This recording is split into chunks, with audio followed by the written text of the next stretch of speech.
Hello दोस्तों, नमस्ते प्रणाम। हम लोग सबके बीच में एगो बहुत ही प्यारा बेटी विवाह गीत लेके आए बनी। ये गीत आप सब सुनी जा। अगर हमार गीत आप सबके पसंद आवता, अच्छा लगता तो कमेंट द्वारा ज़रूर बताइए जा। काहे से कि आप सब कमेंट में लिखब जा तबे तो हमके पता चली हमार गीत आप सबके अच्छा भी लागता कि ना। वही हिसाब से हम गीत गावल करब। बेटी के माया गना बीचे रोवेली, मोतिया बरना ढूरे लोर। बेटी के माया गना बीचे रोवेली, मोतिया बरना ढूरे लोर। अपनी बिटियावा के हृदय बीचे पलानी, रखनी नैनावा के बीच। अपनी बिटियावा के हृदय बीचे रखनी नैनावा के बीच।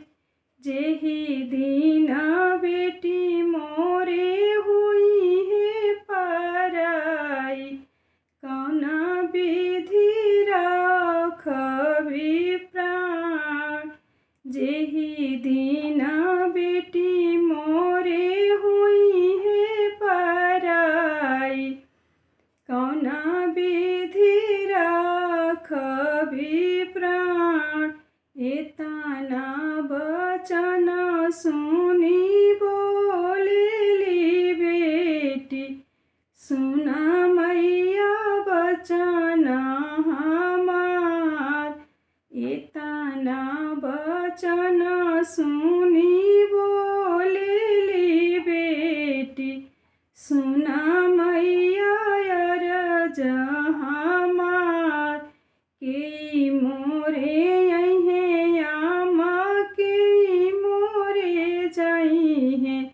केली है सुधिया हमार।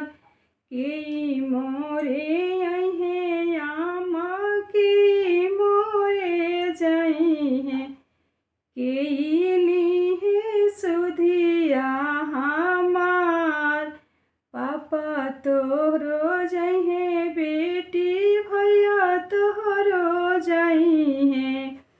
भैया ली है सुधिया तोहार, भैया ली है सुधिया तोहार। राम रसोया बैठी भाभी हो सोहागिन, ननद अरज लिए खाड़। राम रसोया तू भाभी हो सोहागिन, ननद अरज लिए खाड़।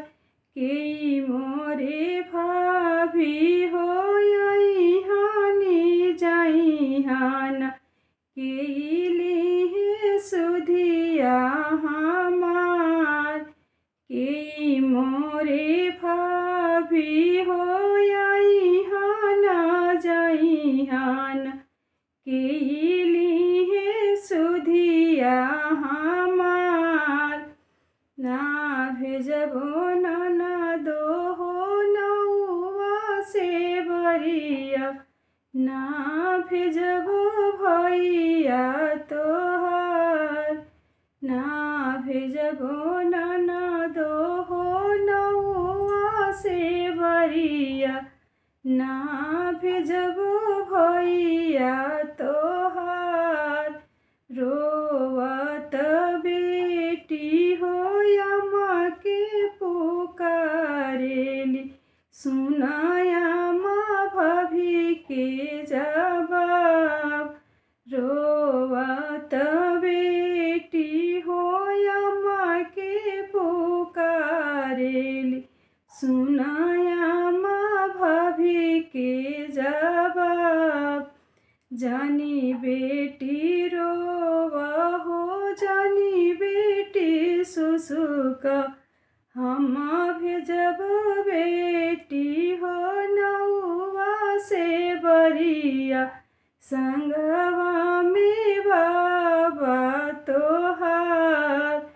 जानी तू रोवा बेटी, जानी तू सुसुक, जानी कर मनवा उदास, हम भेजबो बेटी हो नौआ से बरिया, संगवा में बाबा तोहार, संग